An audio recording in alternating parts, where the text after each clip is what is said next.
Auzubillahi minasyaitonirrajim. Bismillahirrahmanirrahim. Alhamdulillahi rabbil alamin. Ba'itsur rusuli li bayani syara'i'id din. Wassalatu wassalam ala sayyidina Muhammadin al-mukarram bil Qur'anil mu'jizah وبالسنن المستنيرة وعلى آله وصحبه الكرام والتابعين وتابعيهم أجمعين. Sebenarnya telah bersabda junjungan kita Nabi Muhammad sallallahu alaihi wasallam, "Naddarallahu imra'an sami'a maqalati fawa'aha fa'addaha kama sami'aha." Yang artinya kira-kira dimuliakan oleh Allah manusia yang mendengar buah tuturku kemudian diingat dan dibayarkannya sebagaimana didengar dan dihafaznya. Ini ditunaikannya sebagaimana didengar dan dihafaznya. Oleh demikian dan kerana berkhidmat kepada bangsaku Melayu, berusahalah aku mengutip dan mengarang kitab ini di dalam bahasa Melayu. Sekalipun aku bukan orang yang pintar dalam perkara yang demikian, tetapi aku berfikir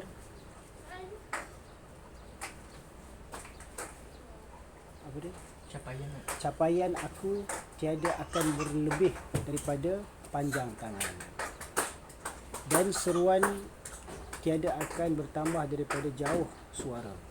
Sebab itu tiadalah yang menjadi halangan bagiku buat meneruskan sekadar pendapatku. Istimewa pula aku yakin bahawa saudara-saudara yang bijaksana tak akan lupa dan lalai buat menegur dan memperelok kesalahanku. Karangan ini aku namakan dengan hadis 40 kerana bersetuju dengan kandungannya. Wassalam. Jadi kitab ini dikarang oleh Asbiran Yaqub, dicap dan dikeluarkan oleh Sulaiman Press, Pulau Pinang, Malaya. Jadi hadis yang pertama,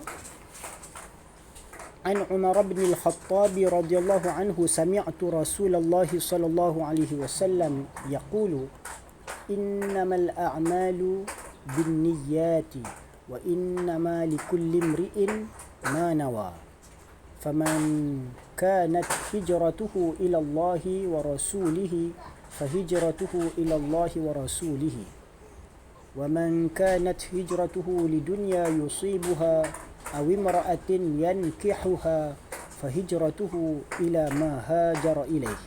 Rawahu al-Bukhari wa Muslim fi sahihaihima. An, daripada Umar, Hadrat Sayyidina Umar, isim alam. An harf jar, Umar ni isim alam, ghair munsharif. Jadi sebab itu walaupun an tu harf jar, Umar tu dia tak berubah, dia mabni. Faham tak? Dia bukan kata mabni, dia ghair munsharif, dia tidak boleh tasrifkan, ini di'rabkan apabila datang huruf jar. Jadi patutnya kita baca an Umari kan, sepatutnya kan. Tapi Umara ni dia kalimah ghair munsharif. Ghair munsharif, jenis ghair munsharif tu nanti kita akan tahu dalam ilmu nahwu. Jadi ghair munsharif tu walaupun huruf jar dia tetap mansub. Faham tak? Mansub maksudnya baris nasab lah, baris fathah. Tapi kalau keadaan marfu', keadaan rafa' sebagai mubtada' atau fa'il atau khabar, maka dia tetap marfu'. Ini baris depan. An Umar bin Al-Khattab, nampak? Ibni jadi majrur. Sebab apa? Ibni di isim. Nampak? Patutnya ibnu kan? Dia terkesan dengan huruf jar tadi. Al-Khattab kan? Al-Khattabi majrur disebabkan huruf jar, huruf jar. Cuma Umar saja yang tidak berubah disebabkan dia ghair munsharif, tidak boleh ditasrif, diubahkan. Dari Hadrat Umar radhiyallahu anhu, ibni itu anak, Al-Khattab tu nama ayah dia. Ya. Anak Umar, anak Al-Khattab. Ya. Jadi Umar anak Al-Khattab ni maksudnya Sayyidina Umar radhiyallahu anhu lah. Gelaran dia Umar Al-Faruq. Ya. Radhiyallahu anhu. Radhiya fi'il madhi, dia telah redha. Dia tu huwa dhamir fa'il mustatar, yang tersembunyi. Allah tu isim fa'il dia yang zahir. Jadi Allah telah redha anhu, darinya. Maksudnya telah meredai dia lah. Semoga Allah Ta'ala meredainya. Sami'tu, ini kata Hadrat Sayyidina Umar radhiyallahu anhu, sami'tu fi'il madhi, ana dhamir mutakallim dia. Sami'a, sami'a, sami'u, sami'at, sami'ata, sami'na, sami'ata, sami'tuma, sami'tum, sami'ati, sami'tuma, sami'tunna, sami'tu. Aku telah mendengar. Ya. Jadi ana dhamir mutakallim. Kan? Ana dhamir mutakallim tu, sami'tu fi'il, ana dhamir fa'il, Rasulullah maf'ul. Rasula, nampak rasula, dia mansub kan, baris fathah kan. Jadi Rasul mudaf, Allah mudaf ilaih, mudaf ilaih menjadi maf'ul. Maksudnya aku telah mendengar Rasulullah sallallahu alaihi wasallam yaqulu, qala yaqulu, qala yaqulu, yaqulu fi'il mudhari' daripada qala. Yaqulu maksudnya huwa dhamir fa'il dia. Mana huwa merujuk kepada baginda Rasulullah sallallahu alaihi wasallam. Ya. Dia telah bersabda. Ya, baginda sallallahu alaihi wasallam. Jadi untuk baginda Nabi sallallahu alaihi wasallam kita gunakan kata ganti diri ketiga untuk baginda. Kita tak cakap dia. Selalunya untuk Nabi sallallahu alaihi wasallam kita cakap dia. Kan, dia tu kira bahasa kasar. Kalau kita bahasa Melayu ni kita cakap baginda Nabi sallallahu alaihi wasallam. Baginda atau hadrat baginda. Maksudnya kita kena muliakan baginda Nabi sallallahu alaihi wasallam. Kita tak boleh cakap dia. Kalau Allah tak apa. Dia Allah. Kalau untuk Nabi sallallahu alaihi wasallam kita kena muliakan lebih lagi. Baginda, hadrat baginda tu. Hadrat Sayyidina, tak boleh cakap dia tu. Kalau yaqulu maknanya kata kan, berkata kan. Untuk Nabi sallallahu alaihi wasallam kita kata bersabda. Tak boleh cakap Nabi berkata atau Nabi cakap. Itu orang biasa cakap lah. Orang biasa cakap, kata apa boleh lah kan? Tapi kalau Nabi SAW kita bahasa kita Melayu, kita guna lafaz apa? Bersabda. Kalau Allah berkata, qala Allahu tabaraka wa ta'ala, kita tak boleh kata, bukan tak boleh kata Allah kata, itu bahasa kasar lah. Kalau bahasa adabnya Allah berfirman. Faham tak? Allah berfirman, Nabi bersabda. Faham? Kalau raja selalu kita kata apa? Raja bertitah. Tak boleh cakap raja bercakap. Kan? Raja telah bertitah. Itu bahasa kita, bahasa Melayu. Faham? Kalau bahasa Arab, qala aja. Qala yaqulu je. Betul tak? Tapi kalau bahasa kita Melayu tu, kalau bahasa adab je, kalau untuk yang tinggi martabatnya, kita guna kalau Allah yang paling tinggi, kita guna Allah telah berfirman. Kan? Kalau Nabi SAW, kita tak cakap Allah Nabi berfirman. Faham tak? Berfirman khas untuk Allah saja. Faham? Firman Allah. Kalau sabda, sabda khas untuk Nabi SAW. Kita tak cakap Allah bersabda. Allah berfirman, Nabi bersabda. Kalau raja bertitah, kita cakap raja berfirman. Raja tak bersabda. Faham? Raja bertitah.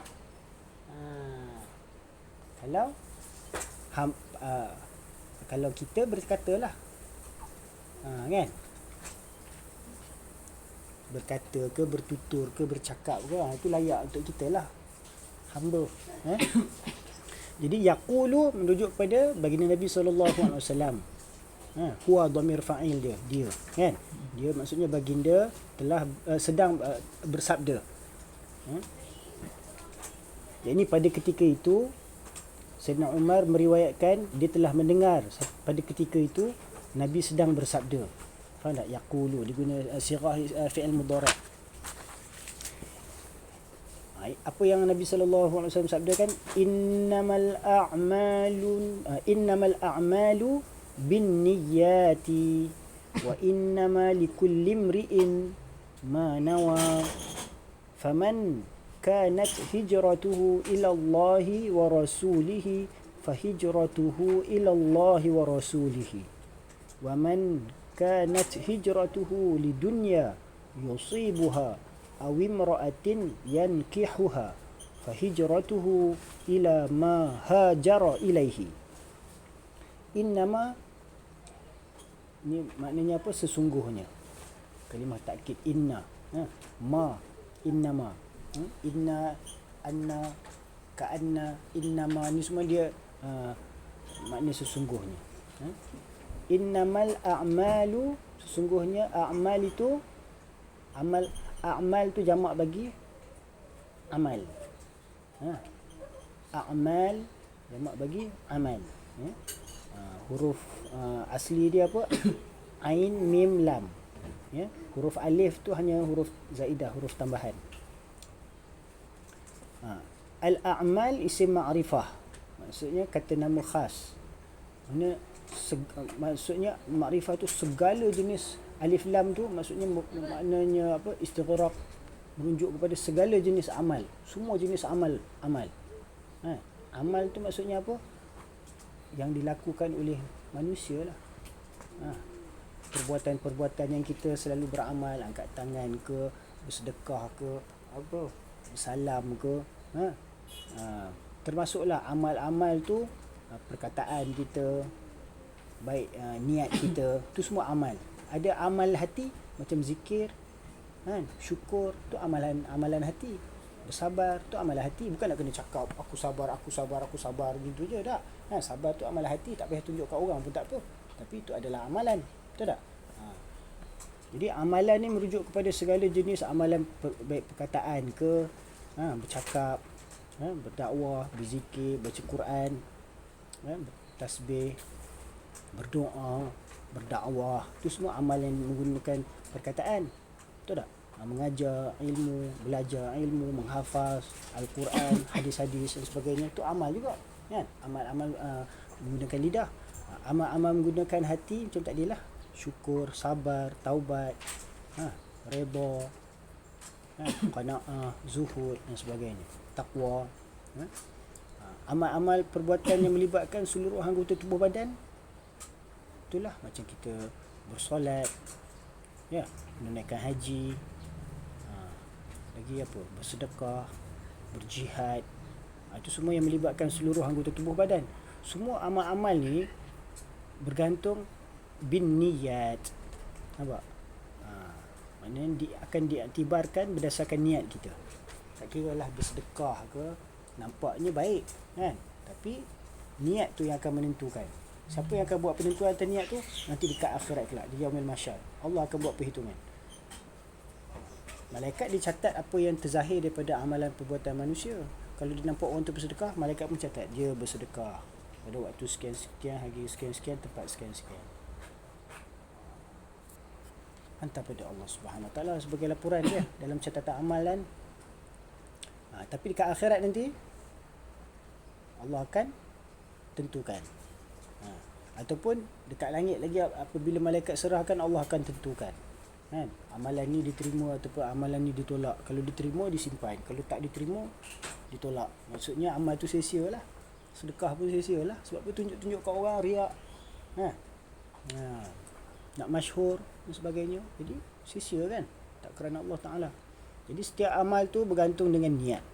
Wa innama, dan sesungguhnya, likulli mri'in, li harf jar, kulli maknanya seluruh, segala, semua. Kul maknanya apa? Semua. Ada juga kul bermakna sebahagian. Macam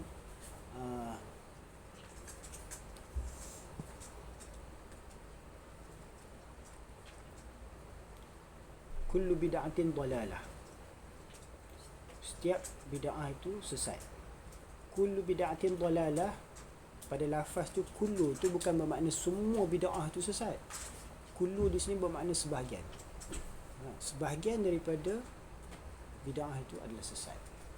Faham tak? Sebab ada bid'ah yang tidak sesat. Ulama kita telah membahagikan bid'ah tu pada 5 jenis. Ada bid'ah yang wajib, ada bid'ah yang sunat, ada bid'ah yang harus, ada bid'ah yang makruh, ada bid'ah yang haram. Faham tak? Bid'ah yang wajib contohnya macam apa? Bid'ah yang wajib tu, contohnya Sayyidina Abu Bakar radhiyallahu anhu telah membukukan Al-Quran, menghimpunkan Al-Quran menjadi buku. Tak, kan? Itu bid'ah lah. Rasulullah SAW mana ada buat zaman dia. Tapi wajib tak buat tu. Kalau tak buat tu, macam mana kita nak baca Quran seluruh umat Islam di seluruh dunia? Tahu tak? Takkan semua nak kena pergi cari tu. Jadi susah kan, akan mengukarkan kan. Jadi bid'ah tu dilakukan bagi memudahkan kepentingan umat Islam. Jadi ada juga bid'ah yang sunat. Contohnya macam sembahyang tarawih 40 rakaat, 20 rakaat. Kan? Zaman Rasulullah sallallahu alaihi wasallam sembahyang tarawih mana ada banyak sampai 20 rakaat. Tapi solat tarawih itu dilakukan di zaman Sayyidina Umar radhiyallahu anhu untuk menghimpunkan sahabat-sahabat. Kalau tidak, mereka sembahyang jemaah berasing-asingan. Jadi untuk menghimpunkan semua sahabat-sahabat, dilakukan sembahyang tarawih itu dengan jumlah bilangan yang telah ditentukan. Jadi bid'ah itu sunat lah. Betul tak? Kemudian ada bid'ah yang harus. Bid'ah yang sunat ni banyak. Di zaman Sayyidina Umar, di zaman Sayyidina Osman pun ada bid'ah. Contohnya dilakukan azan sembahyang Jumaat 2 kali. Kan? Sekali waktu masuk waktu, sekali waktu sebelum khatib naik ke mimbar. Kan? Jadi 2 kali azan. 2 kali azan ni dilakukan oleh Sayyidina Osman radhiyallahu anhu. Jadi itu sunat dilakukan. Kita sampai hari ni kita ikut. Begitu juga bid'ah yang dilakukan oleh alim ulama. Contohnya macam apa? Menghimpunkan mengarang kitab ilmu nahwu, ilmu saraf, kan? Mana ada zaman sahabat belajar ilmu nahwu, ilmu saraf. Bid'ah kan? Tapi bid'ah tu boleh kata wajib juga kalau kita nak belajar Al-Quran, nak faham isi kandungan Al-Quran, nak faham isi kandungan hadis, nak faham apa isi kandungan bacaan-bacaan kita dalam zikir dan sebagainya, dan solat dan sebagainya. Kalau tak faham bahasa Arab, sirah sebutan tu, ini fi'il madhi ke, ini isim ke, kalimah fi'il ke, haraf ke, kita tak tahu, macam mana kita nak memahami makna di sebalik kalimah tu? Betul tak? Jadi wajib tak kita belajar ilmu nahwu, ilmu saraf? Wajib. Wajib bagi orang yang nak menuntut ilmu. Betul tak? Kalau orang tak menuntut ilmu, dia setakat dia belajar dengan ustaz dia cukup lah tamaknya. Belajar fardu ain. Tapi kalau penuntut ilmu, orang yang nak mewarisi ilmu nabi-nabi, maka dia kena belajar. Jadi penyusunan ilmu fiqh, ilmu tauhid, sifat 20 ni bid'ah lah. Tapi bid'ah yang hasanah, yang kebaikan. Jadi bid'ah tu dikategorikan kepada kebaikan, bid'ah yang memberi petunjuk, ada bid'ah yang sesat, yang tidak memberi petunjuk. Jadi bid'ah yang baik memberi petunjuk tu antaranya itulah bid'ah-bid'ah yang dilakukan, contohnya kita mengadakan majlis zikir, majlis selawat, faham tak? Kemudian apa? Kita buat majlis tahlil malam Jumaat, selalu orang buat kan? Ataupun apa sambutan maulid contohnya. Jadi itu semuanya sunat. Kerana apa? Daripada ijtihad alim ulama, mereka menganggap itu adalah tempat kita nak himpunkan beberapa amal-amal kebaikan. Jadi walaupun zaman Nabi SAW tak pernah diadakan macam tu, tapi bid'ah tu menghimpunkan kebaikan-kebaikan, maka dia adalah bid'ah yang baik. Ha. Jadi sebab tu kita kena merujuk pada kenyataan para ulama yang muktabar atas landasan Ahlus Sunnah wal Jamaah. Jadi setiap amal-amal yang nak dilakukan tu, tak kira lah amal ibadah ke yang berkaitan dengan hak-hak kita dengan Allah Subhanahu Wa Taala, ataupun amal ibadah yang berkaitan dengan hak-hak kita sesama manusia, semuanya bergantung dengan niat. Kalau hak kita dengan Allah tu ibadat solat, baca Quran, doa, zikir, tu hak kita dengan Allah. Hak kita sama-sama manusia ni, contohnya khidmat kepada kedua ibu bapa, menolong orang yang susah, fakir miskin, betul tak? Bersedekah. Itu hubungan kita sama manusia. Kalau dia sakit, kita kena ziarah. Kalau dia meninggal, kita kena uruskan jenazah, betul tak? Kalau baru lahir, kita kena sambut, bagi raikan. Bila perkahwinan, kita kena raikan, betul tak? Terima jemputan, betul tak? Itu semua hubungan kita sama manusia. Jadi wa innama, dan sesungguhnya, likulli imri'in, imri'in tu mar'un, maksudnya seseorang. Benar tak? Mar'un. Imri'in artinya mar'un. Mar'un artinya seorang, lelaki, muzakkar. Kalau perempuan, imra'atun. Ada ta marbutah kat belakang tu. Kalau ma, mim, ra, hamzah, ada hamzah kat situ, makna ya hamzah kan. Maksud itu mar'un, lelaki, seseorang. Faham tak? Wa innama likulli imri'in, bila disambung alif tu sebabkan alif wasal. Jadi kulli tu, li tu dia jadi majrur sebabkan lam. Li kulli. Nampak? Jadi kalau tidak dia kullu. Kalau marfu' di kullu. Jadi majrur disebabkan lam huruf jar tu, jadi li kulli. Jadi bila kita idghamkan pembacaan tu li kulli imri'in. Nampak? Li kulli imri'in. Dan sesungguhnya bagi setiap orang, yakni setiap lelaki, ma nawa, apa yang nawa dia telah niatkan, fi'il madhi. Ma artinya apa, ma mausulah, nawa apa yang dia telah niatkan, fi'il madhi, dia telah berniat.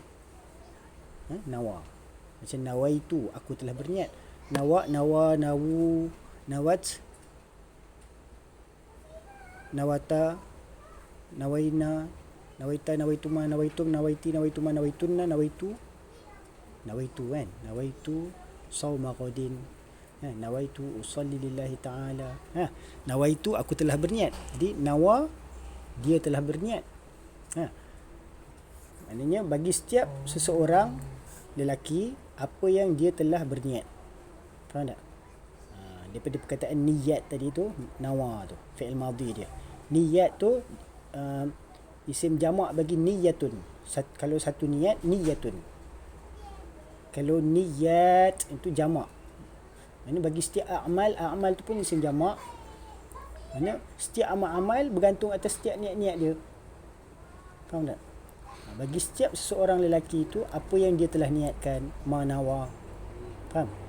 Faman kanat hijratuhu ila Allah, maka Rasulullah sallallahu alaihi wasallam berikan contoh, perumpamaan, bagi seseorang yang berhijrah. Faman, man tu man mausulah untuk zawil uqul, yang berakal. Kalau ma digunakan untuk ghair zawil uqul, yakni orang, benda yang tidak berakal lah. Boleh juga digunakan untuk selalunya ma tu digunakan benda yang selain daripada manusia lah. Man untuk manusia yang berakal. Kalau ma nawa, sebab niat tu bukan manusia, kan? Man, man untuk manusia. Maka barang siapa, fa tu haraf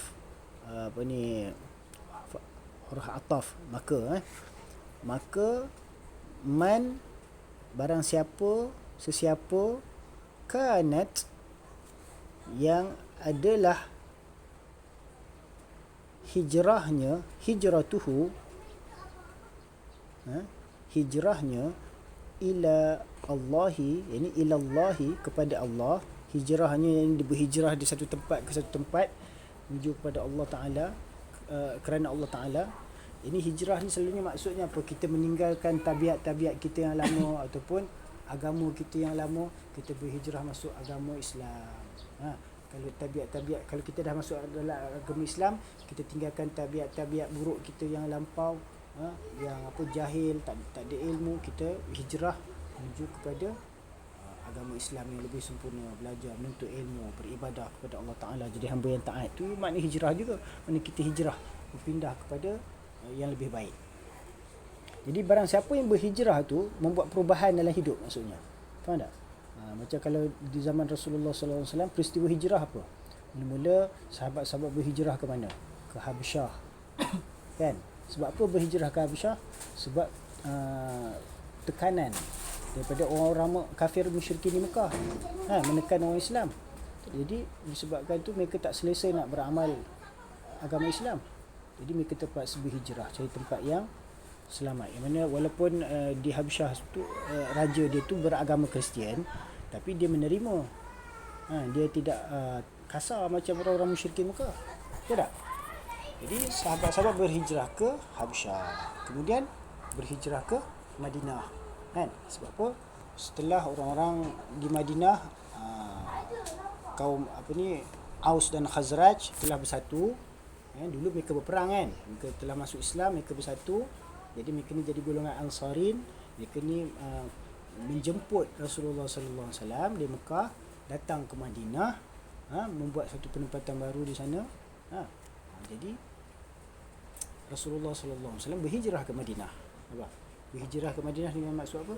Untuk meninggalkan suasana Mekah yang agak kondusif. Maksudnya tekanan-tekanan daripada musyrikin Mekah tu nak bunuh dia, nak bunuh baginda Nabi SAW. Maka baginda Nabi SAW berhijrah bersama sahabat-sahabat dia ke Madinah. Betul tak? Jadi berhijrah tu kerana apa? Kerana agama Allah lah. Nak amalkan agama, nak hidupkan agama, nak tegakkan urusan agama. Jadi kalau macam kita hari ni, kita berhijrah, mungkin makna kita berhijrah tu kita pindah daripada kampung kita berhijrah ke kota.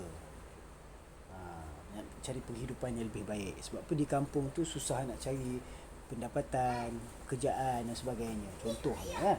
Ataupun kita berhijrah ke suatu tempat yang mana di sana penduduk-penduduk dia semuanya taat mengamalkan agama ataupun kuat mengamalkan agama. Nak berbandingkan dekat tempat kita tu, penduduk-penduduk dia tu kebanyakannya ahli maksiat, ahli mungkar, kafir, musyrikin, munafikin kebanyakannya. Jadi bolehlah kita berhijrah. Contohnya seorang yang duduk dekat, contohnya dekat Hong Kong ke apa tu, dekat Amerika ke, dia hijrah pergi duduk di Arab Saudi ataupun di Turki ke, negara Islam. Hijrah juga tu, dia nak cari suasana Islam contoh, ataupun datang ke Malaysia ke. Ataupun hijrah macam mana? Kita dengan niat nak menuntut ilmu. Kita berhijrah ke satu tempat tu untuk menuntut ilmu. Kalau zaman dahulu mereka berhijrah dari satu tempat tu untuk belajar hadis Nabi sallallahu alaihi wasallam. Ada juga yang berhijrah dari satu tempat ke tempat tu disebabkan nak menyampaikan ilmu, nak menyebarkan dakwah. Dia berhijrah ke satu tempat. Macam Rasulullah SAW berhijrah dengan maksud dakwah. Ada juga sahabat-sahabat berhijrah. Sebab tu agama Islam ni boleh tersebar ke seluruh dunia. Sebab apa? Sahabat-sahabat berhijrah. Mereka tak duduk dekat Mekah saja, tak duduk kat Madinah saja. Mereka berhijrah. Ada pergi ke Maghribi, ada yang berhijrah pergi ke Mesir, pergi ke Palestin, ke Syria. Nampak? Ada sahabat-sahabat berhijrah pergi sampai ke China. Sa'ad bin Abu Waqqas radhiyallahu anhu. Sebab apa? Dengan maksud dakwah. Kalau tak ada maksud dakwah, buat apa mereka nak berhijrah sana? Setakat nak berdagang ke, berniaga kat Mekah pun boleh dapat duit. Orang himpun pergi sana. Betul tak? Jadi berhijrah tak maksud dakwah tu lebih besar. Ataupun berhijrah dengan maksud nak menuntut ilmu. Jadi hijrah tu atas niat masing-masing. Faham tak? Kalau siapa yang berhijrah tu kerana Allah Subhanahu Wa Taala, untuk mencari keredaan Allah dan Rasulnya, faman kanat hijratuhu ila Allahi wa rasulihi. Nampak waw tu ataf, maksudnya hijrahnya kepada dengan niat untuk mencari keredaan Allah, kepada Allah dan Rasulnya. Jadi untuk nak maksudnya kalau melibatkan Allah dan Rasul tu tentunya berkaitan dengan ilmu, hijrah ataupun ibadah untuk melaksanakan agama Allah Taala. Nak dakwah. Betul tak? Fa hijratuhu ila Allah wa rasulih. Maka urusan hijrahnya itu, ini berpindahnya itu ke satu tempat tu adalah atas tanggungjawab Allah Subhanahu Wa Taala untuk memberi ganjaran pahalanya. Mana Allah Subhanahu Wa Taala akan menyampaikan dia kepada apa yang dia niatkan tu. Fa hijratuhu, maka hijrahnya itu akan sampailah kepada Allah dan Rasulnya. Maksudnya akan sampailah kepada mencapai keredaan Allah dan Rasul. Sebab peniat dia tu hijrah kerana nak mencari keredaan Allah dan Rasul. Wa man kanat hijratuhu lidunya yusibuha, dan barang siapa yang adalah hijrahnya itu untuk tujuan dunia. Untuk tujuan dunia ni maksudnya nak mendapatkan keuntungan duniawi.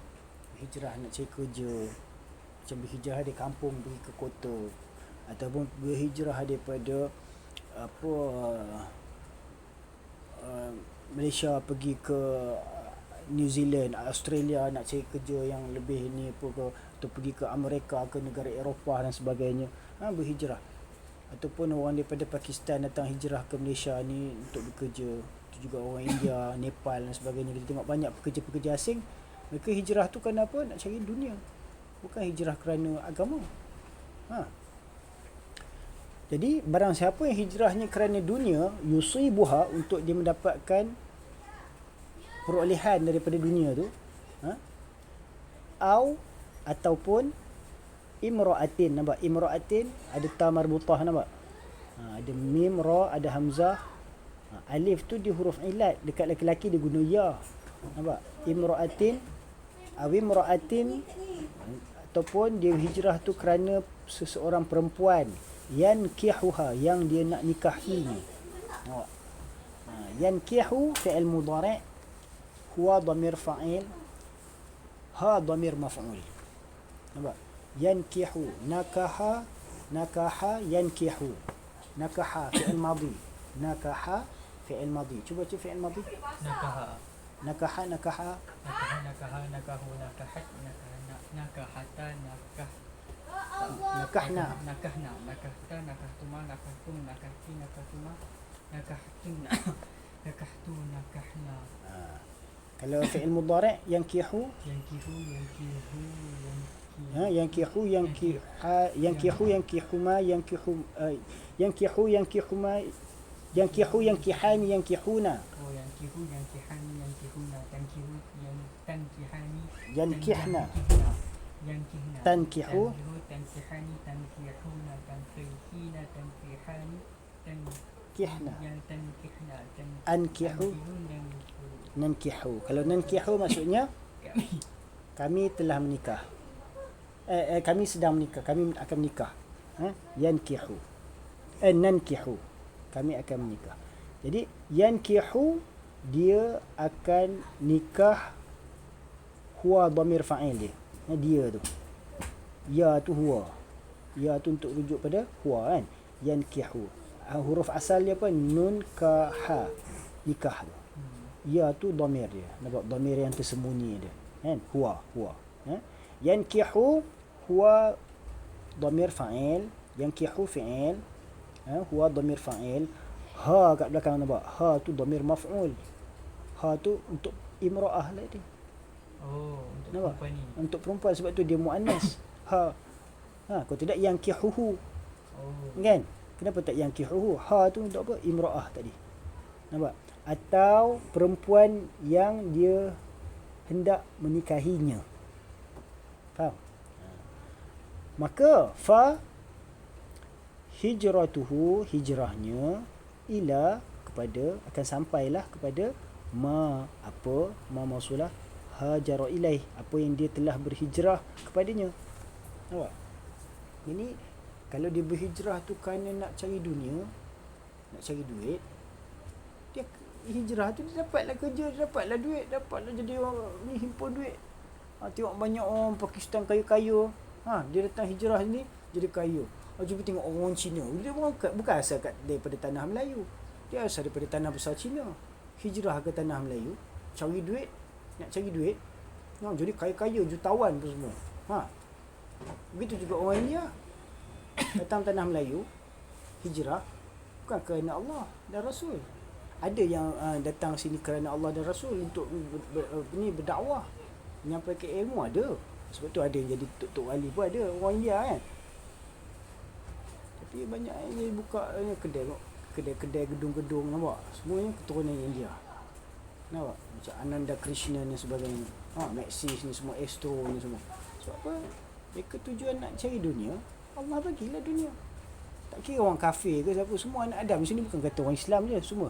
Kullu mri'in. Mana setiap orang. Jadi kalau kita niat kita tu kerana Allah dan Rasulnya, maka Allah akan bagi keredaannya. Mana kita akan sampai maksud tujuan kita tu untuk mencari keredaan Allah dan Rasulnya tu.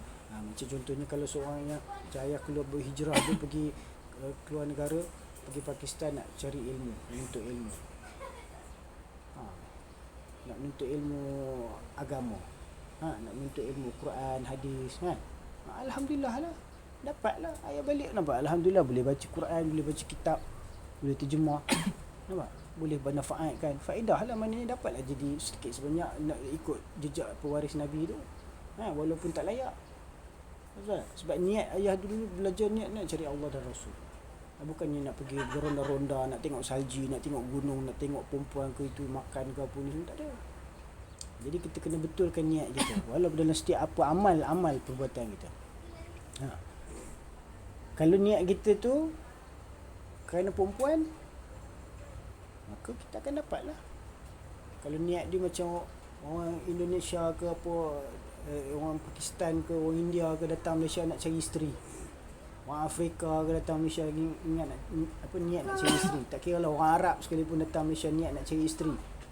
Hijrah Malaysia nak cari isteri orang Malaysia lawa-lawa dia kata.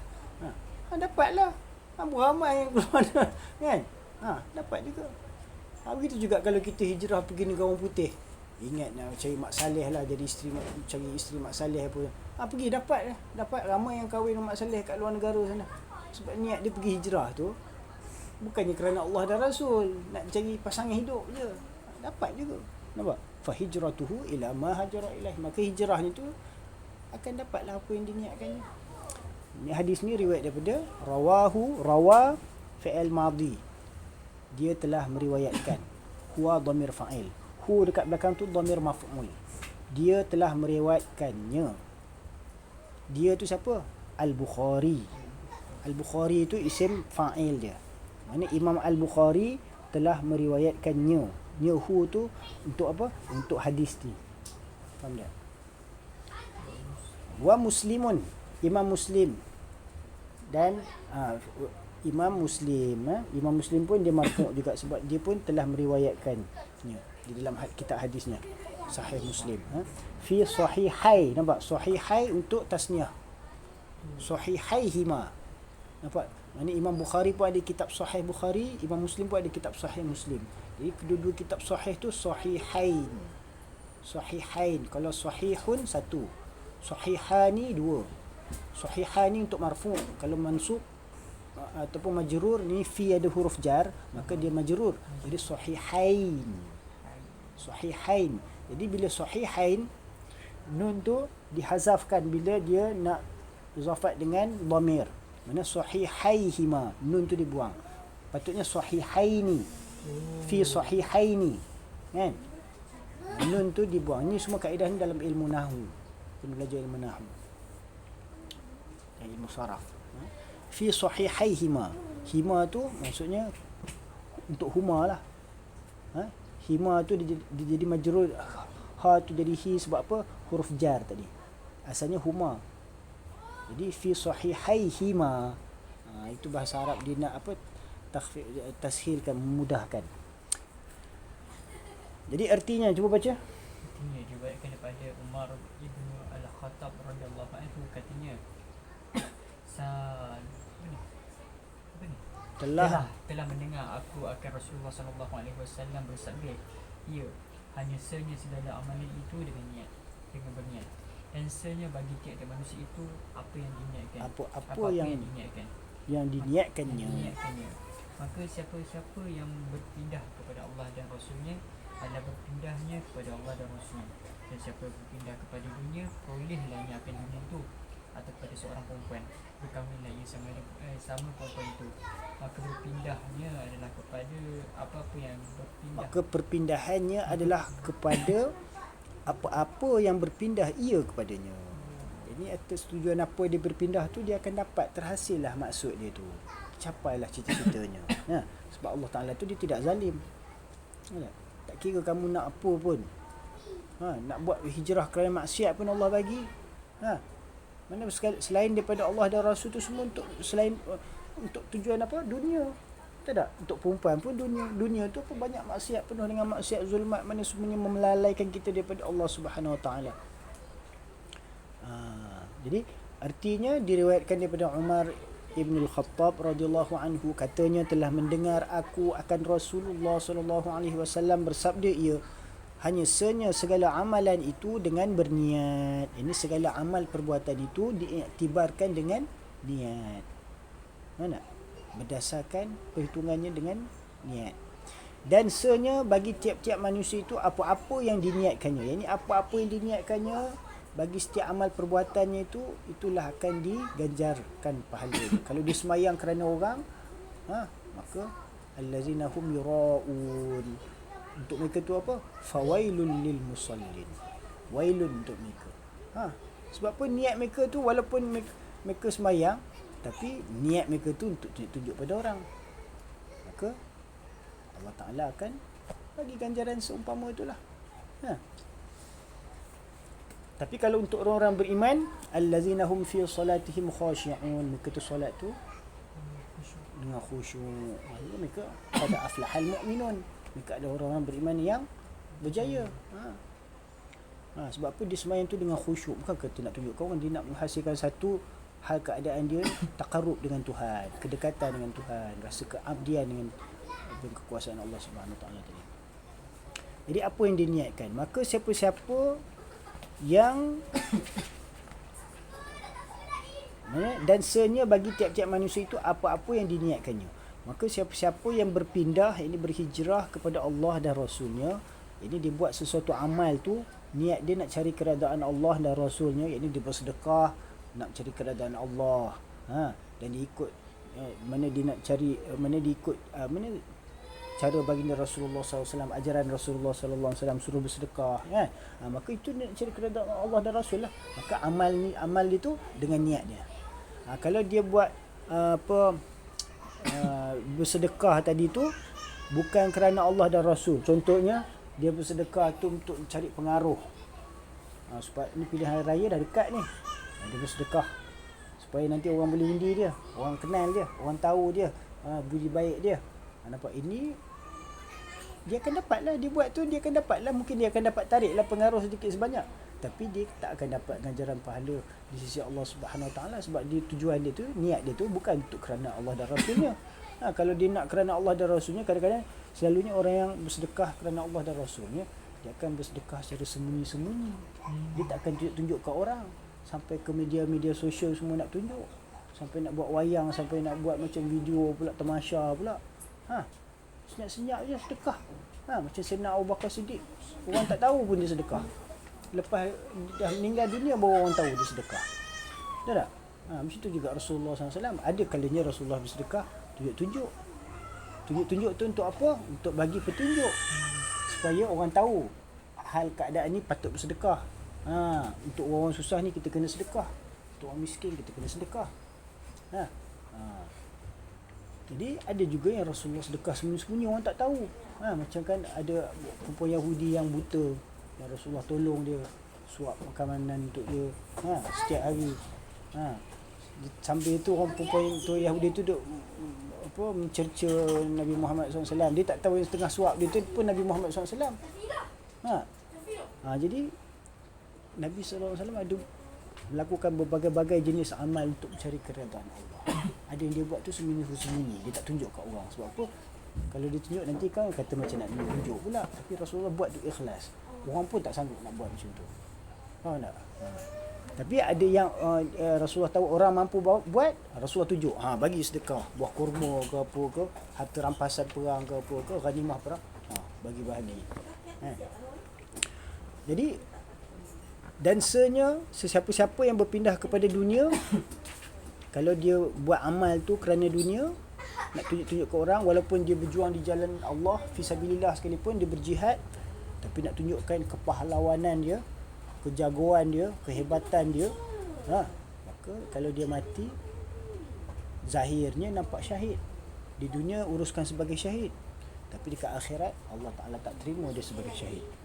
Sebab apa? Dia berjuang berjihad tu untuk menunjukkan dia punya keberanian dia, bukan kerana Allah. Sebab tu nak berjihad pun lagi kena jaga hati niat kita, betul-betul kerana Allah dan Rasul, nak menegakkan agama Allah, kita berjihad. Begitulah juga kalau berjihad ni tak semestinya berperang je. Berjihad ni dalam apa-apa urusan mendakwah, nak menegakkan urusan agama, mengajar agama, menyebarkan ilmu agama ni pun jihad juga. Jadi dalam nak menyebarkan ilmu agama ni pun kita tak boleh nak menunjuk. Faham tak? Kita tak boleh nak sehingga timbul kerana nak menunjukkan kehebatan kita tu, itu bukan kerana Allah lagi dah. Macam orang syahid tadi lah. Dia bukan nak tunjuk, bukannya kerana Allah, tapi nak tunjuk dia berani, hebat. Jadi barang siapa yang berpindah kepada dunia, diperolehinya lah akan dunia itu. Tak? Maka siapa berpindah kepada Allah dan Rasulnya adalah dipindahannya kepada Allah dan Rasulnya. Dan siapa-siapa berpindah kepada dunia, diperolehinya lah akan dunia itu. Atau kepada seorang perempuan, berkahwinlah ia sama perempuan itu. Ini kalau niat dia nak cari jodoh, berhijrah nak cari jodoh, dia akan dapatlah, temu jodohnya. Maka perpindahannya adalah kepada apa-apa yang berpindah ia kepadanya. Atas tujuan apa kita berpindah, berhijrah, beramal itu, kita akan dapat ganjaran sesuai dengan apa yang kita telah niatkan. Faham? Hadis ini diriwayatkan oleh Bukhari dan Muslim dalam sahihnya. Jadi keterangan, baca keterangan. Hadis ini menunjukkan atas bahawasanya niat dan sengaja itu timbangan bagi sah dan kehilangan segala amal. Maka apabila elok niat, eloklah amal. Dan apabila niat tidak elok, binasalah amal itu. Dan bagi amalan yang tersebut yang berserta dengan niat itu ada 3 keadaan. Bahawa diperbuat, yang pertama, bahawa diperbuat oleh seorang akan amal itu kerana takut kepada Allah Ta'ala, maka inilah ibadat sekalian hamba.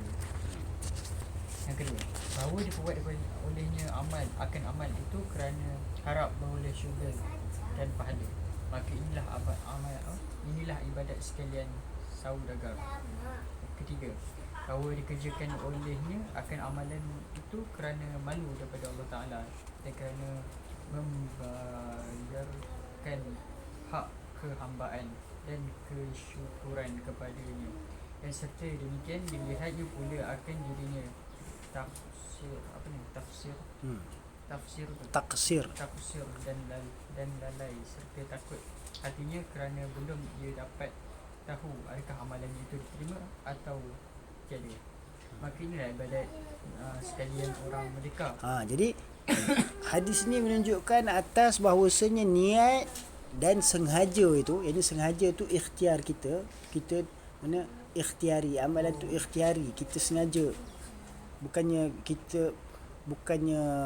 dia sendiri-sendiri. Sengaja tu maksudnya dengan niat kita lah. Mana? Sebab tu bila kita nak bersolat, usolli tu maksud sengaja aku bersolat. Kan terjemah dia tu kan, bahasa kita kan, sahaja aku bersolat. Usolli, aku hendak bersolat. Makna kalau terjemah secara lafaz, ilmu nahwu, fi'il mudhari', aku hendak bersolat atau aku akan bersolat. Maksudnya dalam fiqh, sengaja aku. Amalan tu dengan ikhtiar aku. Bukan kata jadi sendiri-sendiri tak. Mana aku ikhtiar untuk bersolat. Dengan kesedaran akal yang kita sudah baligh ni. Kita sedar ini adalah taklif. Kita mukallaf, kita dibebankan dengan tanggungjawab solat, maka kita pun laksanakan. Sengaja aku bangun untuk mendirikan solat. Itu maksudnya. Sengaja tu dengan niat kita. Faham tak? Mana kita buat tu dengan sengaja tu bukan kata saya saja buat. Sengaja tu semua ada niat. Faham tak? Perbuatan yang sengaja tu adalah perbuatan yang berdasarkan niat. Tahu tak? Jadi adalah hadis ni menunjukkan atas bahawasanya niat dan sengaja itu timbangan bagi sah dan kebilangan segala amalan. Nampak? Jadi kita kena betulkan niat kita lah. Kalau niat kita tu kerana nak cari keredaan Allah dan Rasul, macam kita ngaji nak baca kitab ni. Bukan kata kita nak tunjuk kita pandai ke apa, tak ada. Ayah boleh baca semua kitab, tapi ayah pun tak ada tunjuk-tunjuk kat orang kata ayah pandai baca kitab apa semua. Tapi bila perlu, bila kelas mengajarlah. Jadi kita mengajar berdasarkan apa yang kita tahu. Tahu tak? Jadi untuk mencari keredaan Allah Subhanahu Wa Taala. Jadi timbangan amal tu, amal mengajar ke amal ayah belajar dulu, tu semuanya atas niat ayah. Kalau ayah belajar niat nak tunjuk kat orang ayah ni pandai tu ni, maka tak dapatlah pahala. Tak dapatlah pahala, dapatlah apa yang kita nak tu. Jadi sebab tu kita walaupun kita dah berbuat amal-amal tu, kadang-kadang kita tak sedar niat amalan kita tu mengandungi perkara-perkara yang Allah Ta'ala tak suka. Jadi sebab tu kita kena perbanyakkan istighfar setelah kita melakukan amal-amal tu. Contohnya macam kita dah solat, kita kena istighfar. Lepas sembahyang kan betul-betul istighfar kan. Sebab apa?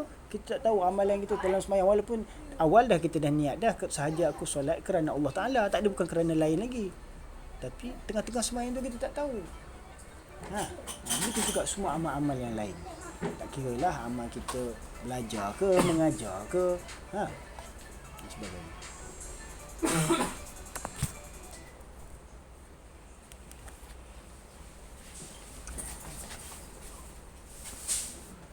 Jadi niat dan sengaja itu dia akan menjadi timbangan bagi sah dan kebilangan segala amal tu.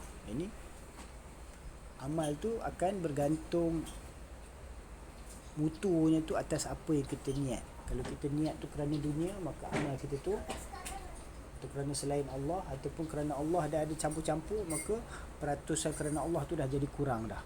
Patutnya 100% kerana Allah, 100% kerana Allah. Tapi solat tu dia dah jadi dua dah. Satu kerana Allah, satu lagi kerana mungkin kata nak tunjuk kat orang ke, kita tak tahu. Nak tunjuk kita punya kualiti semayang ke, nak tunjuk bagi orang dengar kita punya kiraat bacaan ke. Jadi kita tak tahu niat kita tu. Kadang-kadang mungkin dia rosak. Jadi sebab tu kita kena istighfar. Dengan istighfar tu dia akan membaik pulih balik. Kan? Begitulah juga lepas kita baca Quran ke, bersedekah ke, mengajar ilmu pengetahuan ke, jadi kita kena istighfar. Lepas belajar pun kena istighfar. Maka apabila elok niat itu, eloklah amalannya. Faham tak? Kalau niat kita tu elok, maka amalan tu akan menghasilkan hasil yang elok, natijah yang elok. Faham tak? Penghujungan itu akan jadi elok kalau niat kita elok. Dan apabila niat tiada elok, binasalah amalan itu, maka amalan itu dah tak diterima Allah, akan menjadi kutukan, cacian pula pada manusia. Manusia walaupun dia bersedekah, tapi sebab nak tunjuk-tunjuk ke orang, orang kata lah nak tunjuk-tunjuk ke orang. Patutnya senyap lah kan, tapi orang akan mengata pula. Sebab apa? Adalah tu niat tak betul itu. Tahu tak? Kalau tidak, sembunyikanlah perbuatan tu, tak payah orang nak mengata apa pun. Biar Allah je tahu. Itu baru ikhlas. Betul tak? Dan bagi amalan yang berserta dengan niat itu, ada 3 keadaan. Ini 3 keadaan tu, 3 kategori. Bahawa yang pertama tu apa? Bahawa diperbuat oleh seorang akan amalan itu kerana takut daripada Allah Ta'ala. Maka inilah ibadat sekalian hamba. Nampak? Dia buat amal tu kerana dia takut kepada Allah Ta'ala. Allah perintahkan solat, dia pun solat. Sebab apa? Dia takut ancaman Allah Ta'ala, dia takut dengan Allah Ta'ala, maka dia pun beribadah kepada Allah Ta'ala. Kemudian yang keduanya, bahawa diperbuat olehnya akan amalan itu kerana harap beroleh syurga dan pahala, maka inilah ibadat sekalian saudagar. Yang ini dia buat amal ibadah tu kerana mengharapkan ganjaran pahala dan syurga. Dia nak himpun banyak pahala. Ini ibarat dia seorang saudagar, mana dia nak cari keuntungan. Kat mana profit, di situ dia akan buat. Apa yang jualan yang boleh menguntungkan, itu dia akan jual. Apa yang ada banyak demand, itu yang dia akan sediakan untuk pembeli-pembeli dia. Betul tak? Betul juga saudagar dalam ibadat ni apa? Dia kalau boleh dia tengok mana amalan yang pahala besar, dia akan buat. Contohnya sembahyang tahajud pahala besar, dia akan buat. Contohnya apa amal sedekah yang paling besar, apalah pahala yang paling besar, amalan zikir apa yang pahala paling besar, dia akan buat. Nampak tak? Sebab apa dia nak tuntut pahala dan syurga. Ini ibaratnya seperti saudagar. Yang pertama tadi kerana takut pada Allah, ibaratnya seperti hamba.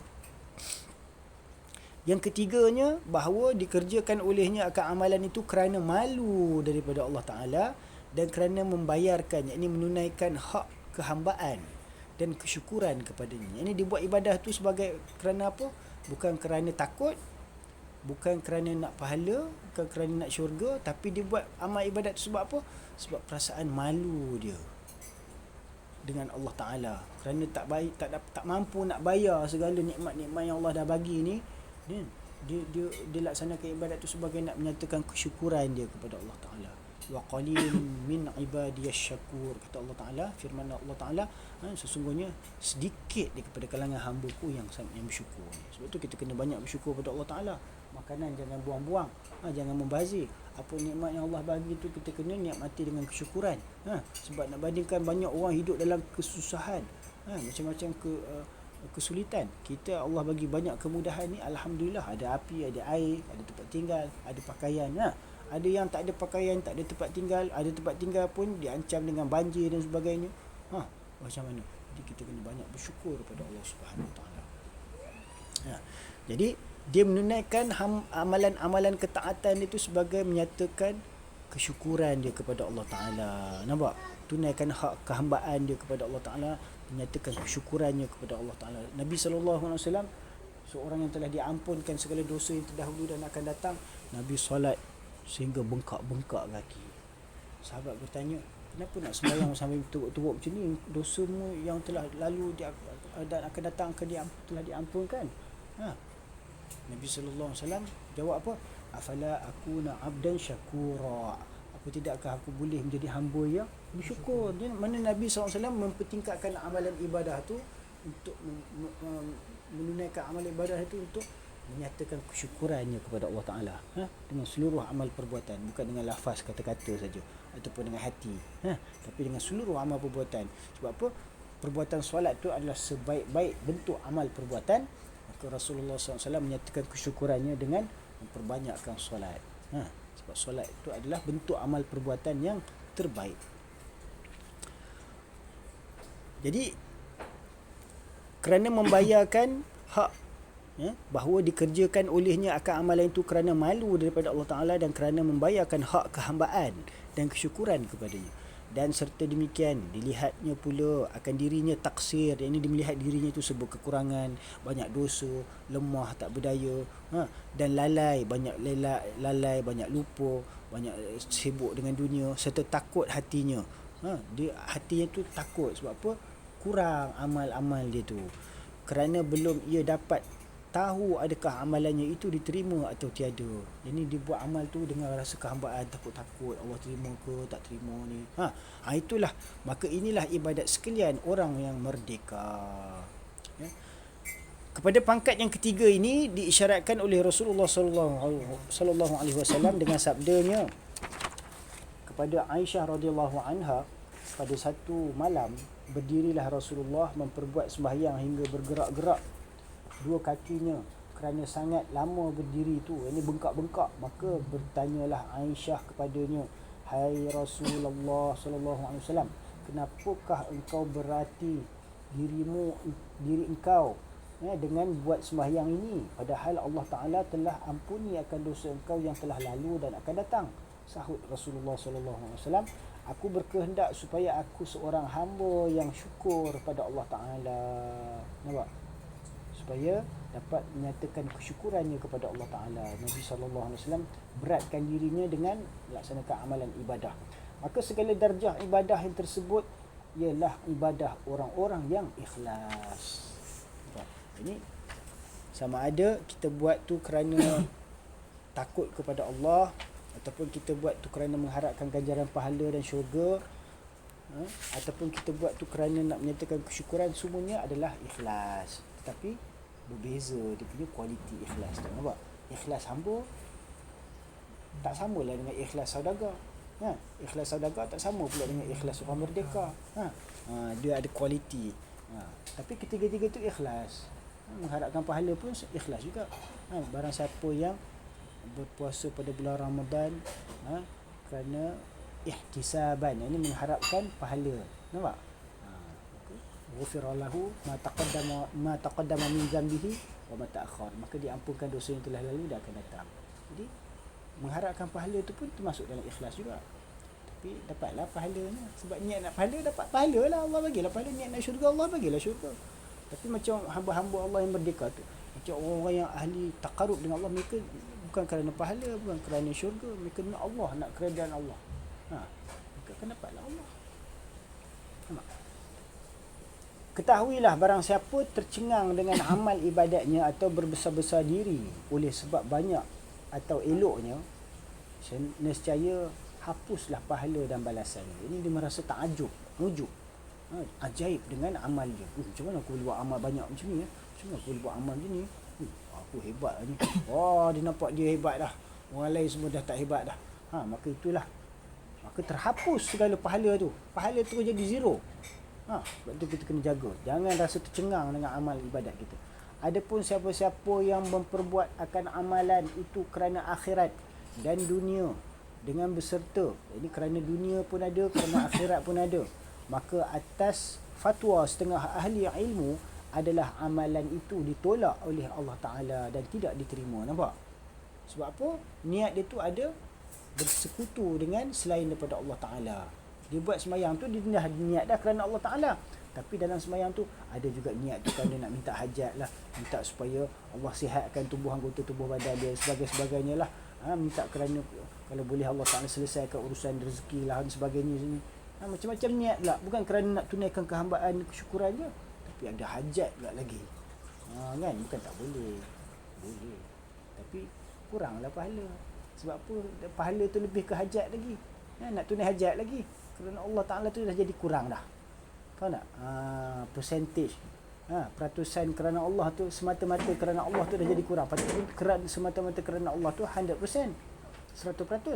Tapi disebabkan kerana nak minta hajat lagi, macam-macam hajat pula lagi, semua dah dibahagi agih-agih ke percentage tu, dah kerana Allah dah jadi kurang dah.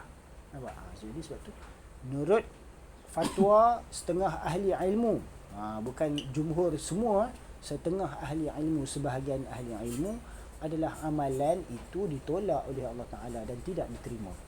Perkataan ini beralasan kepada sabda Rasulullah SAW pada hadis kursi, pada khabaran Tuhan. Ini hadis kursi itu apa yang difirmankan oleh Allah Ta'ala menerusi sabdaan Nabi SAW, yang mana bukannya Al-Quran. Maka berkatalah Allah Ta'ala, aku lebih kaya daripada segala Tuhan. Siapa-siapa yang mengerjakan amalan dan dipersekutukan aku padanya dengan lainku, nescaya berlepas dirilah aku daripadanya. Dengan perkataan ini berfatwalah Al-Haris Al-Muhasibi pada kitab Ar-Ri'ayah. Maka katanya, bermula ikhlas bahawa engkau perbuat akan taat kerana Allah semata-mata. Nampak? Semata-mata 100% buat taat tu. Solat ke, zikir ke, sedekah ke, baca Quran ke, haji ke, puasa dan sebagainya, semata-mata kerana Allah. Bukan puasa kerana nak diet lah. Kadang-kadang dia bercampur juga, kan? Sebab nak sihat lah. Puasa sebab apa nanti, macam-macam niat dia tu. Dan tiada engkau kehendaki kerana lainnya. Jadi setiap amalan yang kita nak buat tu, khasnya amalan ibadah, amalan ketaatan, hendaklah diikhlaskan semata-mata kerana Allah. Adapun riak itu atas dua perkara. Pertama, bahawa engkau kerjakan akan taat itu kerana manusia semata-mata. Ini dibuat tu memang semata-mata nak tunjuk pada manusia. Macam orang-orang ahli politik ni, kadang-kadang mereka pergi majlis itu, majlis ini, majlis ilmu apa ni semua, majlis zikir lah sebagainya, menunjuk semata-mata. Nampak? Bahawa yang kedua, engkau kerjakan akan taat itu kerana manusia dan kerana Tuhan. Yang ni kerana Allah pun ada, kerana manusia pun ada. Kerana Allah, dia sedarlah aku hamba, aku kena semayang. Tapi kerana tunjuk pada manusia ni, aku ada kat sini, kat tempat ni, aku ni orang masyhur, orang kenal, takkan tak tunjuk muka. Nampak? Jadi kan dah ada dua niat tu. Dalam hati orang tak tahu, dia bukan cerita kat orang pun. Betul tak? Jadi sedang kedua-dua riak ini iaitu menghapuskan pahala amalan dan taat. Jadi sebab tu kita kalau boleh amalan kita tu janganlah ada niat yang riak, nak menunjuk-nunjuk pada orang, ya. Kalau ada dalam hati tu terlintas tu, kita lekas-lekas istighfar, astaghfirullah rabbi min kulli zambin wa atubu ilaih. Berkata Samarqandi rahimahullah taala, seberapa taat yang diperbuat olehnya kerana Allah diterima, dan seberapa yang diperbuatnya kerana manusia tiadalah diterima.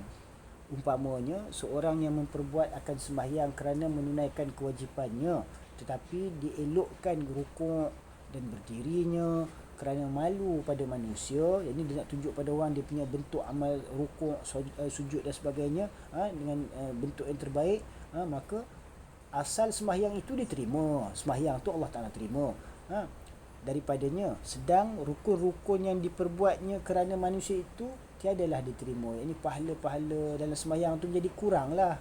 Faham tak? Disebabkan yang kerana Allah tu, ini menurut kata Imam Syekh Samarqandi rahimahullah, ya.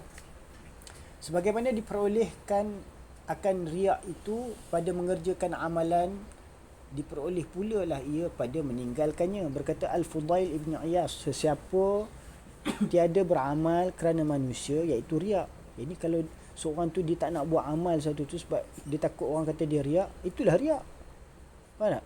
Sesiapa-siapa yang tiada beramal kerana manusia, dia tak buat amal kerana manusia, dia tak pergi semayang sebab apa? Tak nak tunjuk kat manusia. Padahal semayang Jumaat, dia tak nak tunjuk kat manusia, itulah riak. Padahal semayang Jumaat memang kena pergi, semua manusia kena pergi masjid lah.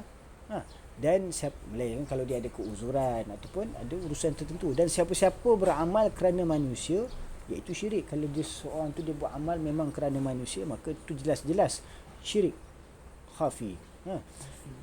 Bermula ikhlas iaitu bahawa disembuhkan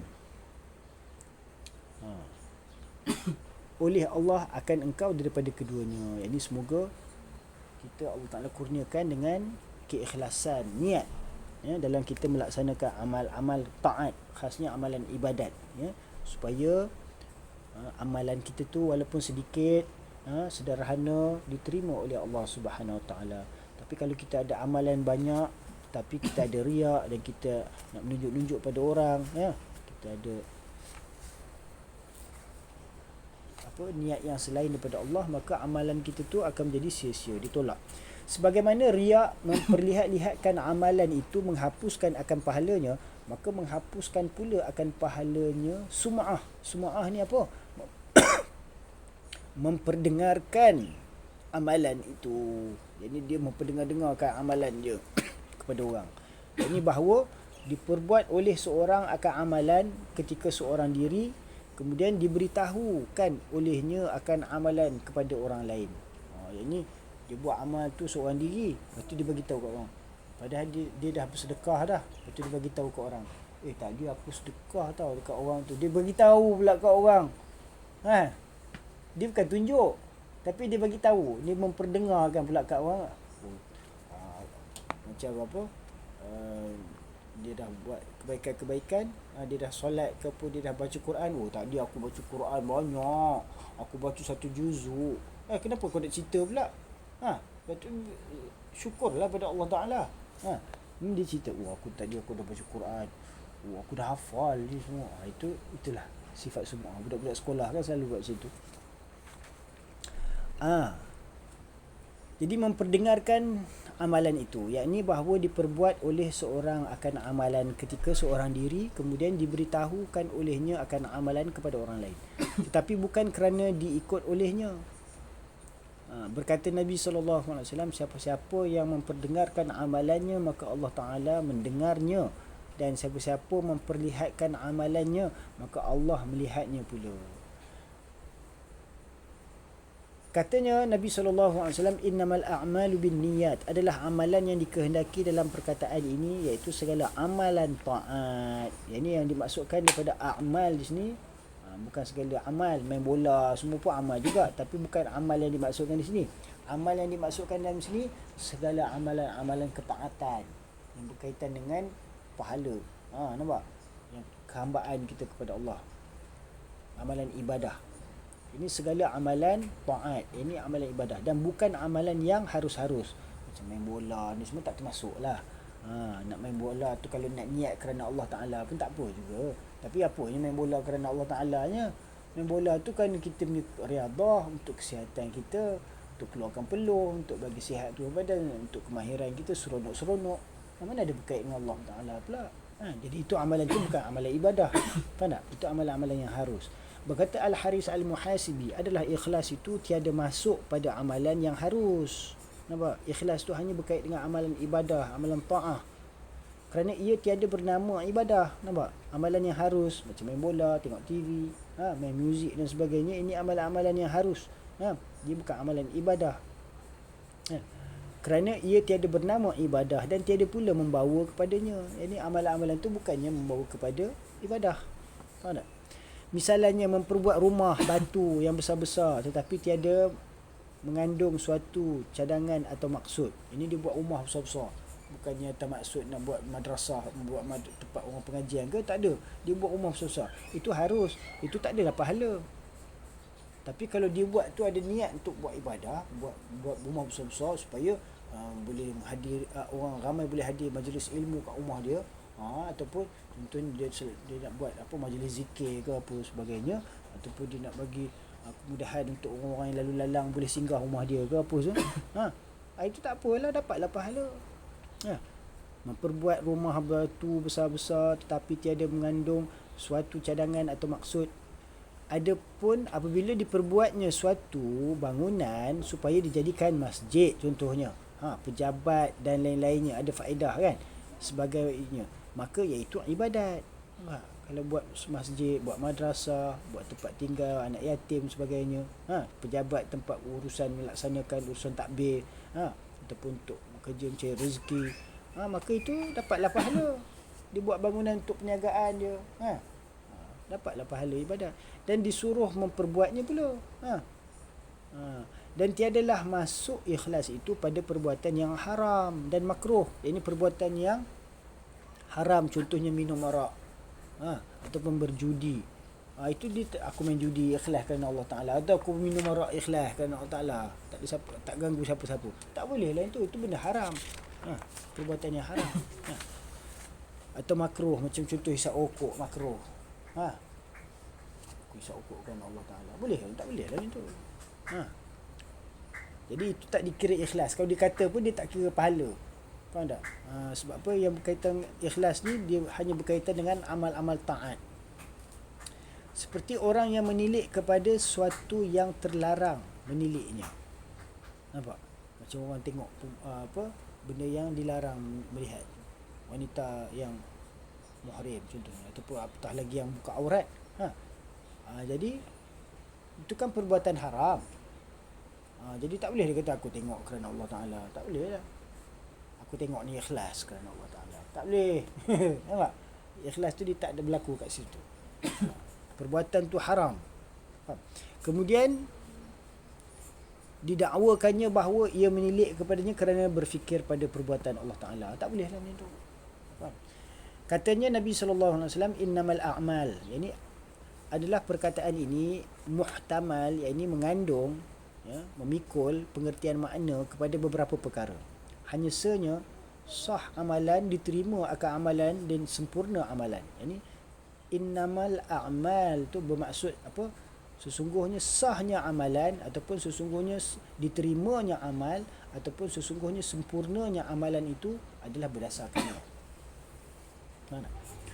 Maka Imam Abu Hanifah rahimahullah mengambil dengan ihtimal yang akhir sekali, iaitu sempurna amal.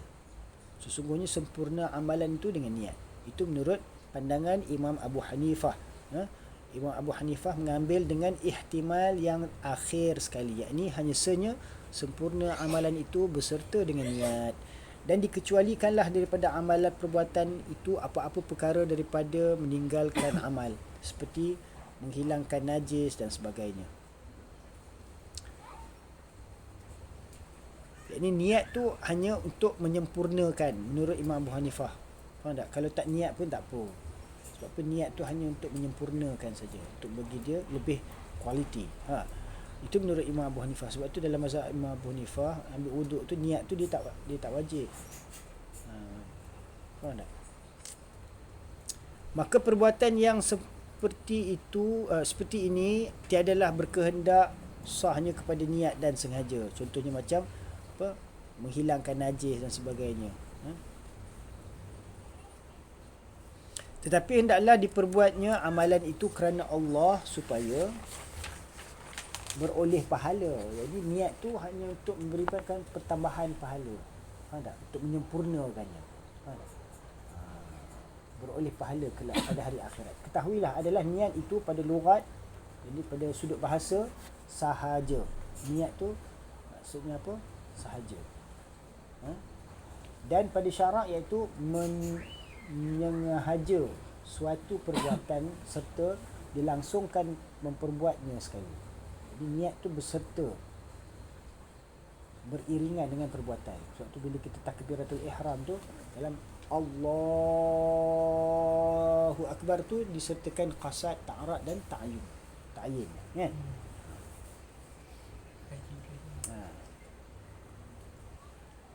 Jadi pada sudut istilah, pada syarak, pada syarak iaitu menyengaja. Niat tu ialah menyengaja suatu perbuatan. Niat nak buat suatu perbuatan tu beserta dengan perbuatan tersebut. Sekali Allah, bila semayang tu Allahu Akbar, kita dah takbiratul ihram kan, itu perbuatan solat tu dah mula masuk, maka di situlah kita mula niat. Itu macam kita nak ambil wuduk, kita ni dalam mazhab Syafi'i kita kena ada wuduk kan, niat kan. Jadi bila nak niat tu, kita boleh niat sebelum basuh tangan tu pun boleh, ataupun sekurang-kurangnya sebelum membasuh muka. Sebab pun basuh muka tu rukun wuduk yang pertama kan. Itu muka nawaitu rafa'al hadasil istibahati salati fardhu lillahi ta'ala, ataupun nawaitul wudu'a lillahi ta'ala. Itu kita basuh muka tu beriringan dengan perbuatan. Hanya diperintahkan niat itu pada amalan ialah supaya berbeza antara ibadat adat dengan ibadat yang satu macam itu, supaya dapat dibezakan adat. Kalau tidak, kita basuh muka macam biasalah basuh muka, bangun tidur pun basuh muka. Sakit mata ke apa ke, comot muka ke, kekotoran peluh ke, kita basuh muka. Tapi itu adat, disebabkan ada suatu kekotoran pada wajah, kita basuh. Tapi kalau untuk ibadat, dia basuh muka tu kerana ibadat. Sebab tu perlu niat. Jadi niat tu untuk amalan-amalan yang ibadat, supaya berbeza antara adat dengan ibadat yang satu macam, atau supaya berbeza di antara beberapa ibadat yang satu bagi. Jadi untuk membezakan antara satu ibadat dengan ibadat yang lain. Contohnya kalau kita semayang waktu zuhur, dalam waktu zuhur tu banyak solat kita boleh semayang.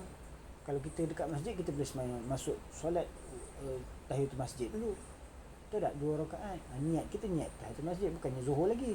Betul tak? Ataupun kita lepas ambil wuduk, kita semayang sunat wuduk dulu, betul tak? Itu bukan zuhur lagi, itu baru sunat wuduk dulu. Ataupun dah masuk waktu zuhur, kita semayang sunat qabliyah zuhur, 2 rakaat ke 4 rakaat ke, itu belum zuhur lagi, itu baru sunat zuhur. Sebab apa? Kita niat nak sunat. Jadi niat tu untuk membezakan ibadat tu, ibadat sunat ke, ibadat wajib ke, fardu ke. Faham tak? Kalau tidak, nampak sama perbuatan tu, rukiam, rukuk, sujud, sama je bentuknya, tapi yang membezakan adalah pada niat tadi.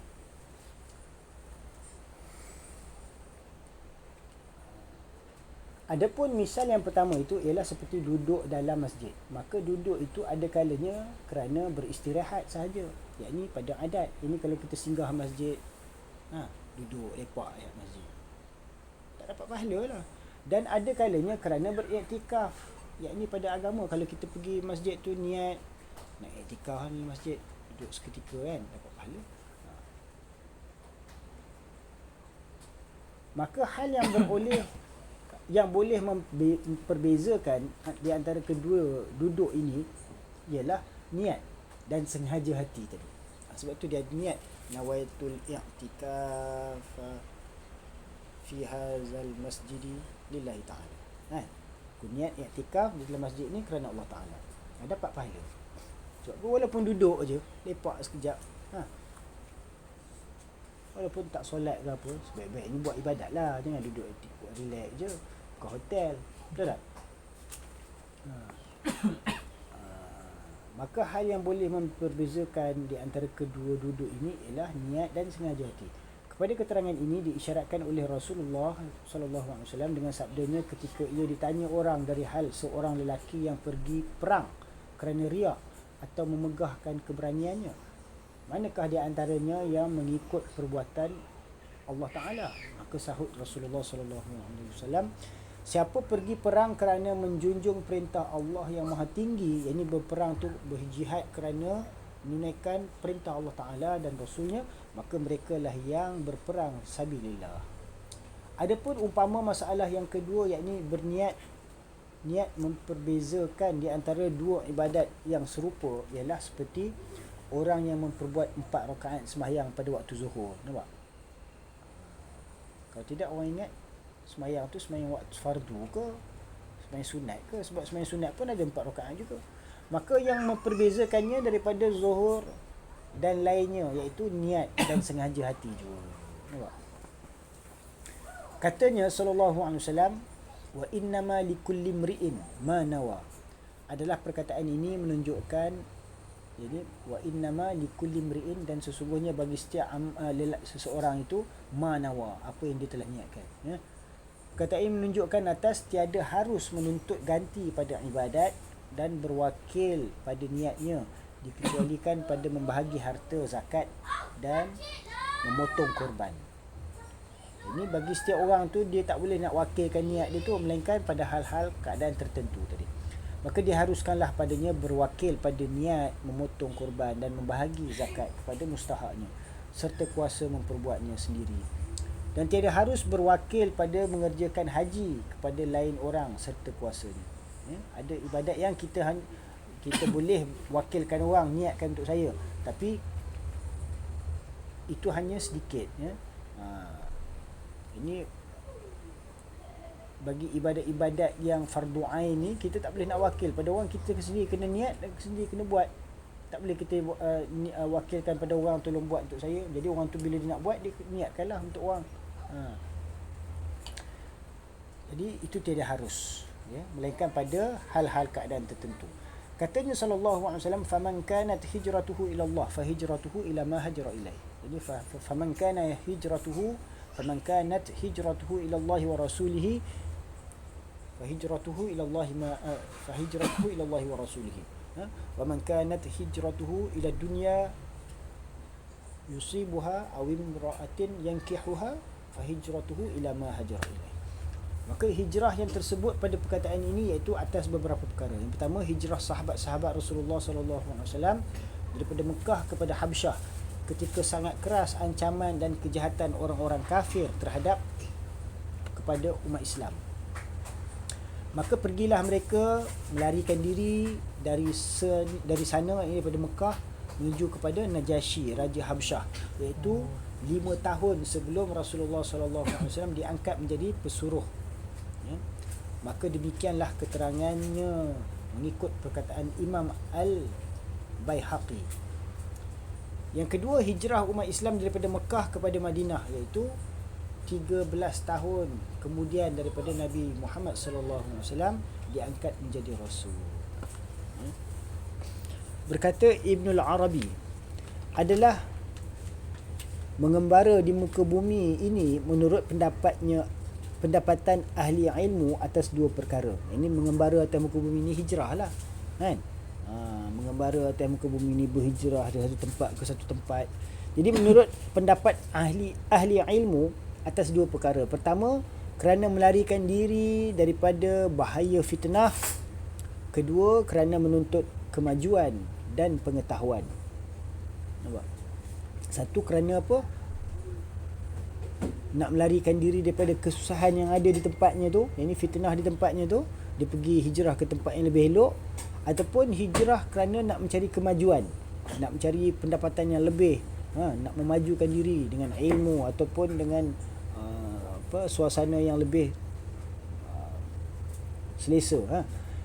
Adapun bahagian yang pertama iaitu masih dituntut hingga hari kiamat. Ini melarikan diri itu, sebab tu ada orang hijrah melarikan diri daripada penguasa-penguasa yang zalim daripada negara mereka contohnya kan. Pelarian-pelarian. Jadi masih berlaku sehingga hari kiamat hijrah tu. Kedua, keluar daripada bumi yang banyak dikerjakan padanya bid'ah-bid'ah dan karut-karut. Berkata Ibnu Qasim, telah aku dengar akan Malik berkata, tiadalah harus bagi seorang tetap di bumi yang disumpahi padanya akan siapa-siapa yang soleh. Dan ini banyak pekerjaan yang bid'ah-bid'ah dan karut-karut di bumi itu. Ini kata Imam Malik apa? Tak seharusnya seorang tu tinggal terus kat tempat dia tu kalau tempat itu banyak perkara-perkara yang karut-karut, benda yang fitnah, elok berpindah lah. Contohnya kan, macam apa, orang yang duduk dekat dalam suasana maksiat, contohnya apa, New York City ke apa ke kan, tempat yang penuh dengan macam-macam ni Las Vegas, contoh tempat judi lah, macam-macam maksiat. Jadi ataupun tempat yang penuh dengan kezaliman, maka eloklah dia hijrah, cari tempat yang elok, ya. Kerana keluar daripada bumi yang penuh dengan harta yang haram-haram kerana menuntut perusahaan yang halal itu wajib atas tiap-tiap orang Islam. Nampak? Sebab tu ada orang yang datang berhijrah ke tanah Melayu ni untuk mencari penghidupan yang lebih baik. Sebab apa? Tempat mereka tu susah. Keempat, keluar daripada bumi kerana takut beroleh bahaya atas dirinya. Ini dia macam Nabi Lut AS kan, dia keluar daripada negeri dia, hijrah. Kerana apa? Bahaya, Allah nak turun azab. Orang yang mula-mula membuat perjalanan itu ialah Nabi Ibrahim AS. Ini orang yang mula-mula berhijrah adalah Nabi Ibrahim AS. Nabi Ibrahim dengan Nabi Lut, dia pada satu zaman kan.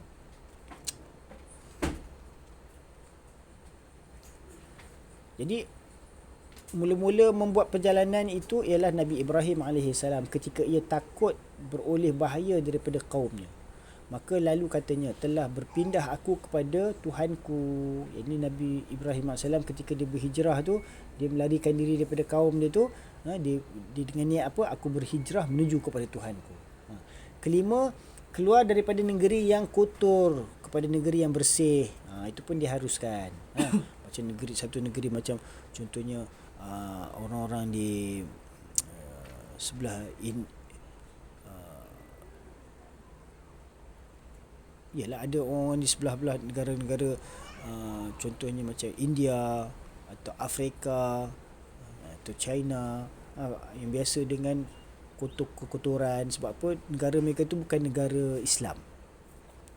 Jadi apabila mereka dah masuk agama Islam, mereka nak cari suasana yang bersih, mereka pun berhijrah. Yang ada makanan halal, suasana bersih, ada tempat tandas, ada tempat air. Kalau tidak, dia nak pakai kertas je, tak bersih, tak selesa untuk mereka. Mereka dah memeluk agama Islam, jadi mereka pun berhijrah. Contohnya datang duduk Malaysia ataupun pergi negara Arab dan sebagainya. Jadi keluar daripada negeri yang kotor kepada negeri yang bersih kerana takut mendapat penyakit. Nampak? Sungguhnya telah diizinkan oleh Rasulullah sallallahu alaihi wasallam bagi orang-orang Arab berpindah dari Madinah kepada mana tu? Al-Maraj. Ketika apa?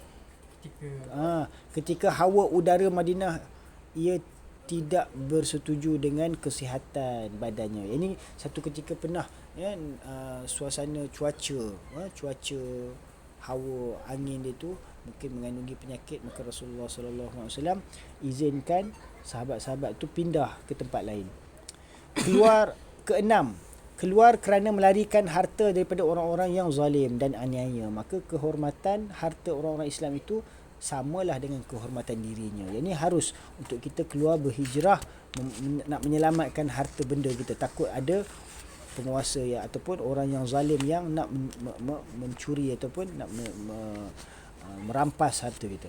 Adapun mengembara kerana menuntut kemajuan dan pengetahuan itu, yang tadi tu kerana apa? Melarikan diri kan. Ini mengembara kerana menuntut kemajuan. Itu nanti kita sambung.